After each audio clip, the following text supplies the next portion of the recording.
बच्चों, let's read the question. So the question over here says, what are meristematic tissues?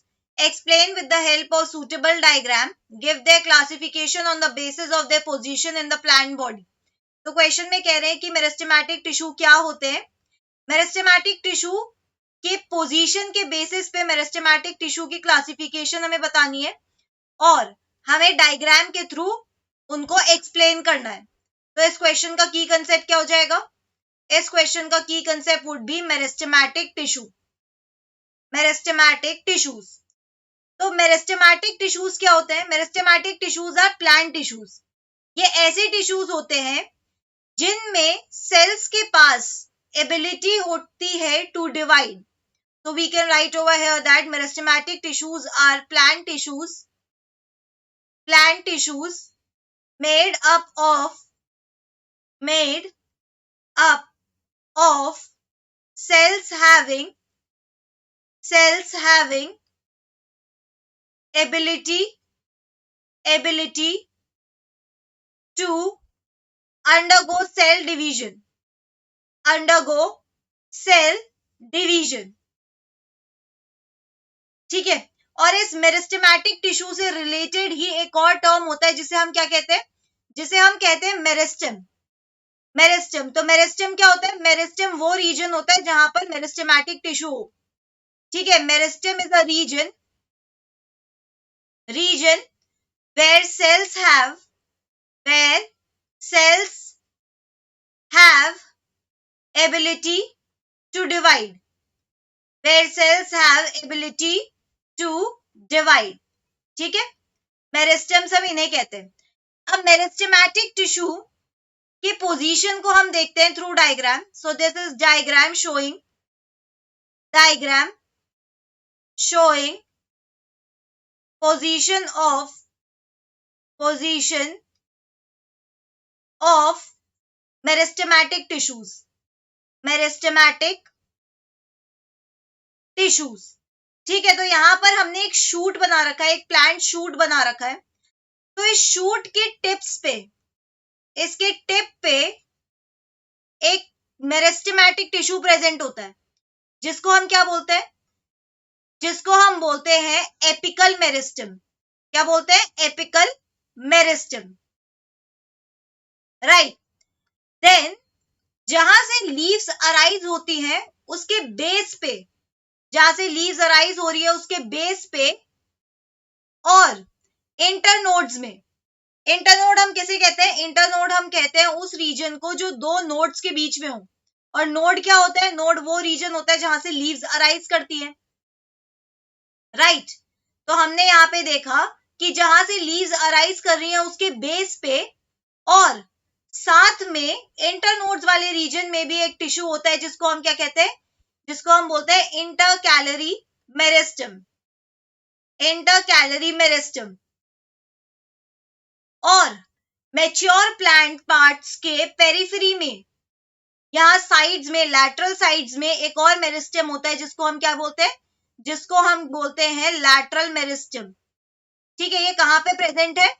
Mature parts के periphery में, lateral sides में. ठीक है. इसे हम क्या कहते हैं? Lateral meristem. तो प्लांट में मेरिस्टेमेटिक टिश्यू को 3 कैटेगरीज में डिवाइड कर रखा है बेस्ड ऑन देयर पोजीशन. ठीक है. कौन कौन से? एपिकल, इंटरकैलरी और lateral meristem. So we can write over here, there are 3 types of meristem based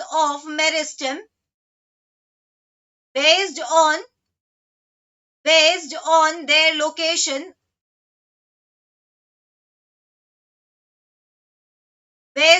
location in plant. ठीक है. और ये कौन कौन से 3 है? दे आर एपिकल मेरिस्टेम जो शूट और रूट के टिप्स में प्रेजेंट होता है. Second, intercalary meristem. ये कहां प्रेजेंट है? लीफ जहां से अराइज कर रही है उसके बेस पे और इंटरनोड्स में.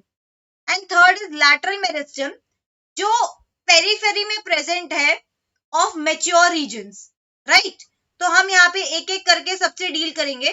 First we'll begin with apical meristem. Meristem. तो एपिकल मेरिस्टम कहाँ प्रेजेंट होता है? Apical meristem is present at the apex. It is present at the apex of, at the shoot apex and root apex and root apex. इसीलिए apical meristem को further दो में divide करा जाता है. किस किस में? Shoot apical meristem and root apical meristem. Shoot apical meristem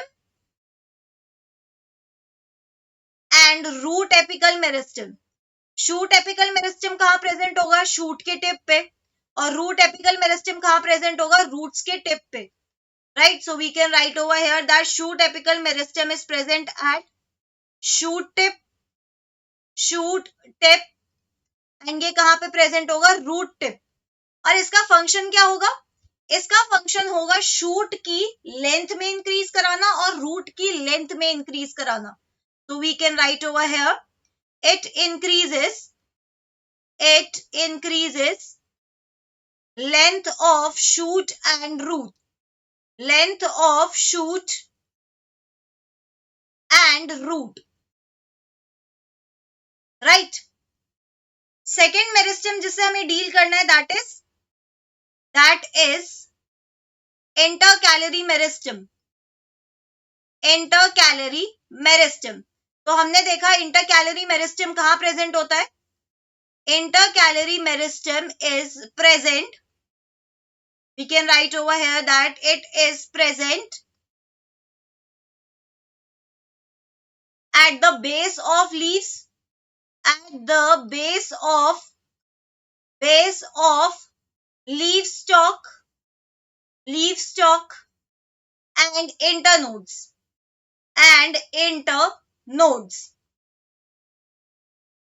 right. Intercalary meristem का काम क्या होता है? इंटरकैलरी मेरिस्टम का काम होता है, its work is to increase the length of stem. It increases the length of stem. Right. इनका एक और फंक्शन होता है, इनका फंक्शन होता है to regenerate grasses.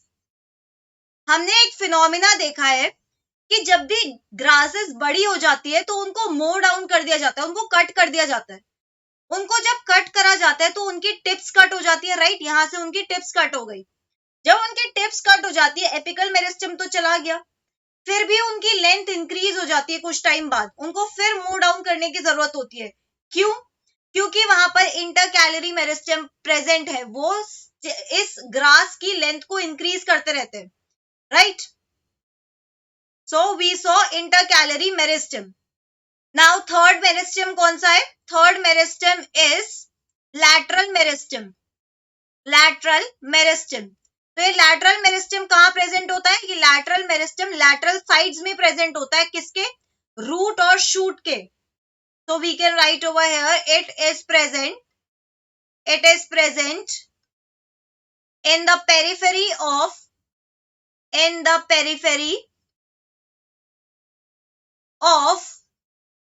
root and shoot in between mature regions. mature regions वो है जहां पे सेल्स डिवाइड नहीं करते. ये इन मेच्योर रीजन्स के बीच में प्रेजेंट होता है. ठीक है. तो लैटरल मेरिस्टम का काम क्या होता है? लैटरल मेरिस्टम का काम होता है to increase girth of plant, to increase girth of root and shoot, girth of root and shoot. Root और शूट की थिकनेस को इंक्रीज करता है, उसके डायमीटर को इंक्रीज करता है. अगर हम बात करें यहाँ पे इंटरकैलरी मेरिस्टम की और एपिकल मेरिस्टम की, तो उसका उन दोनों का ही काम था लेंथ में इंक्रीज कराना, लेकिन थिकनेस में इंक्रीज हो रहा है because of lateral meristem. Right. तो लैटरल मेरिस्टम का एक एग्जाम्पल होता है cambium. So that's it for the question. I hope you understood it well. Best of luck.